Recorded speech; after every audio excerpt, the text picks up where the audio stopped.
Hello and welcome to the segment Quick 10. My name is Asim Khan. Let's have a look at today's top stories. Telangana's Minister for Information Technology and Industries, K.T. Ramarao, is visiting the UK and Davos to pitch Telangana as an investment destination on global platforms. He will also interact with leaders from pharmaceutical, food processing and automobile industries. Addressing Mr. Rao, President of the World Economic Forum, Borj Brandes, said that your leadership in transforming Telangana into a technology powerhouse is noteworthy. Telangana's role will be crucial in making India the global hub for innovation and technology. A lawsuit demanding the removal of a mosque in Mathura, set to be built on the Krishna Janmabhoomi, has been allowed by a court in Uttar Pradesh. The lawsuit is one of the many by Hindu outfits demanding the removal of the 17th century Shahi Eidgah Masjid from the Katra Keshav Dev temple, claiming that the mosque has been built on the birthplace of Lord Krishna.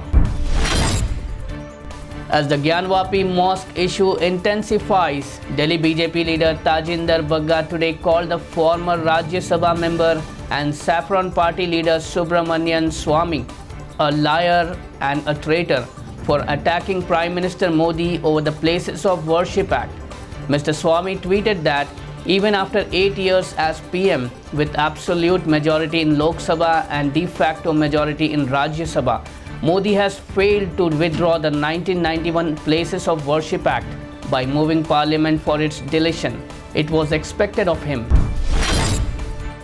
The Gyanvapi Mosque Committee today filed an affidavit before the Varanasi court over a plea by Hindu petitioners asking for demolition inside the mosque.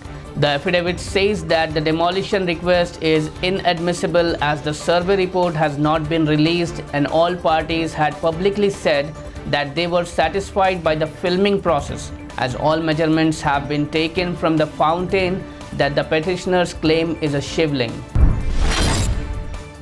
The former Punjab Congress chief Navjot Singh Sidhu has been sentenced to a year in a jail in 1988 road rage case. He has to surrender before a court. Mr. Sidhu has opposed the plea, seeking to enlarge the scope of the road rage case against him, citing earlier order of the Supreme Court, which held that there was no evidence that the death of the victim was caused by a single blow. Trinamool Congress leader Anubrata Mondal was interrogated by the CBI today in connection with its investigation into a cattle smuggling case in West Bengal. The investigating officer in the case is interrogating him. He will be asked around 24 questions set by our detectives in connection with his alleged involvement in the scam.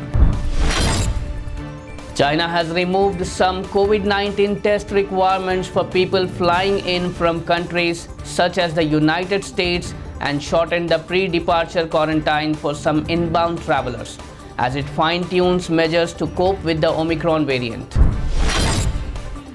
Poland Prime Minister Mateusz Morawiecki said that the Poland will assist Sweden and Finland.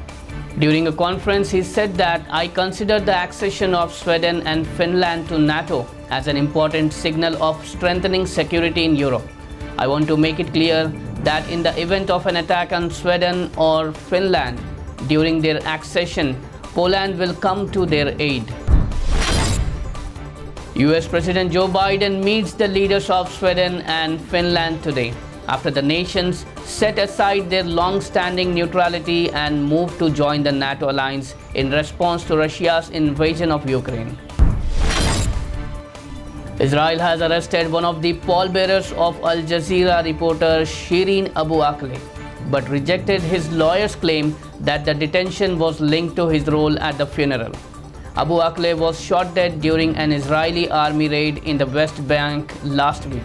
Palestinians and the TV network said Israeli troops killed her, while Israel said she may have been killed by Palestinian gunfire or a stray shot from an Israeli sniper. Well, this concludes today's segment. For more updates, keep watching BBN News channel and do like, share, comment and subscribe. Goodbye.